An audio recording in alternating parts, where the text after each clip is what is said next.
Hi, folks. Today we're talking about child and adolescent sexuality.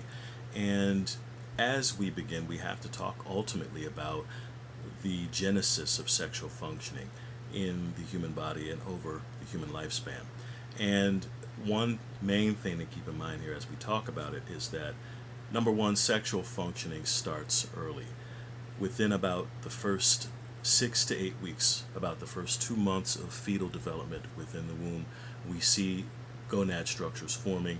We're looking here at the inner and outer folds of the vagina, and we're also talking about the clitoris and the penis and the testes and scrotum. And so, as these body parts form, as these genitalia form, they are able to function. And so, they need to be able to function as they will later on throughout intentional sexual functioning. They need to be able to function early, though, so that they'll have and retain that ability. So, one thing that we find, for instance, often in the process of fetal development is that it's very capable and it's regularly acknowledged that male fetuses can have erections and also that female fetuses can have and are capable of vaginal lubrication. And so this again is a natural part of life. We're talking about a natural process of physiological development and physiological evolving. And so as children emerge from the womb itself, and of course, as childhood begins, ultimately outside of the womb, this is where we can, over time, teach children to claim their body, all of it, and at the same time, set limits, that there's a time and a place for everything. You can teach them the proper names of their genitalia. This is your penis, this is your vagina. You can teach them what they are, that this is private space, it's not public, that you have power over this, that no one is to touch it, that this is really yours. And again, we can now transition and talk about early childhood. A lot of early childhood experiences sexually are the basis, are sort of a baseline for adult sexual realities and adult sexual experiences.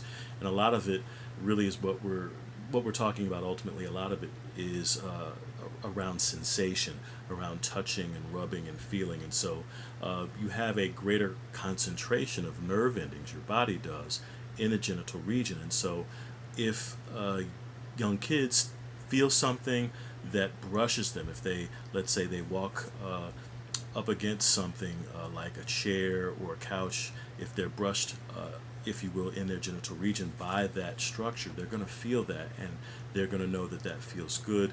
They know if they put their clothes on, take them off a certain way, just touching those parts of the body feels good.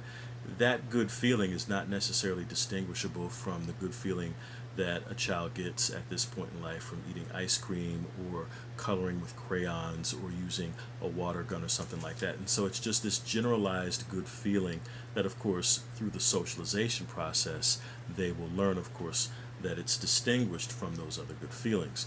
It reminds me of a research report I saw once where a young woman talked about how when she was a young girl, how she'd like to sit on the washing machine and take rides while the washing machine was actually in operation. And so for her to actually acknowledge that, she did acknowledge that, yeah, they probably were some of my earliest sexual feelings. And so the body is able and willing and is capable of doing that, which is ultimately going to be acted upon later. So again, what we teach young people is important in terms of empowering them and how they think about their bodies. So touching and rubbing, this is quite common and quite normal. And again, because the feelings are there, they're acknowledging the feelings by touching and by rubbing, by really the simple process of discovery.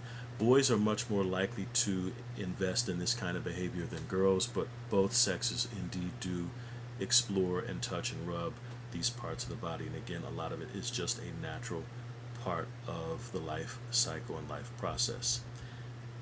Within adolescence, here are some additional things that happen as well with respect to curiosity, particularly involving sexual orientation. So research shows at least 10% of the high school population is not sure with respect to their sexual orientation. So they understand that there are labels. There are labels like genderqueer, there are labels like straight, there are labels like bi, and they wonder, well, what does that mean and what ultimately applies to me? So this is a time of exploration. It can be a time of big and significant angst, and there's a lot that society can do and often does do that can help and indeed sometimes hinder this process.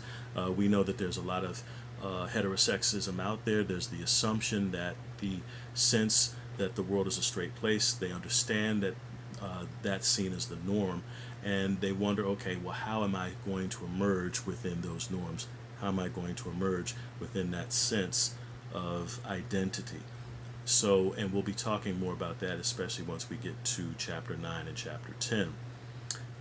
When we compare the United States with its industrialized peers, so if we compare ourselves to Canadians, to Great Britain, to the French, when we look at teen populations in those countries versus our own, we find that among industrialized countries that are our peers, the United States has the highest rates of pregnancy, childbearing, and abortion amongst these industrialized nations. And a lot of that is probably for a few reasons. Number one, we don't have and don't see consistent contraceptive use amongst this population, amongst the teen population.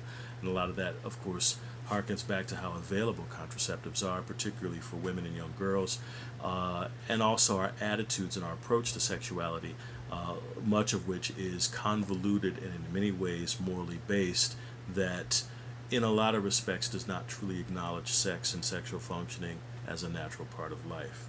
And then that brings us to sex education. Generally, overwhelmingly, the vast majority of school districts, be they public or private, they approach sex education as an abstinence type of approach, where people, young folks, should abstain, should not engage in any kind of sexual behavior. So some may offer education concerning HIV prevention in particular. That's what we often see here in the state of Michigan. Others may say abstain until you get married, and they may present marriage as the only acceptable realm or environment for sexual activity to occur. The best, most productive programs that high schools and junior highs can offer in particular are what we call the comprehensive sexuality programs. So comprehensive human sexuality programs, these begin early, often in the late childhood years in a school district, and then they continue year after year until graduation. And so these are medically sound, medically based, medically accurate, if you will, programs that are based in public health and social history, much like how our class is structured. So it acknowledges the realities of human sexuality, of anatomy and physiology, and they don't have a moralistic tone. They don't say, well, if you do it, you're a bad person. If you want to have sex, you're a bad person. They don't say those things. And so the comprehensive approach has been found to be the most successful at, number one, helping teens delay their involvement in sex. Number two, protecting them from sexually transmitted infections, and number three, also protecting them from unintended pregnancies. And so by being open and honest and non-judgmental, that is the way that we can best prepare adolescents and young adults for the future in terms of their sexual behavior and their sexual choices. Generally speaking, research has shown that abstinence-based programs throughout the country are often replete. They're full of biased, unsound, and ungrounded information that is not medically sound or medically accurate. So it's only been recently that we've seen the ability for an abstinence program to be effective.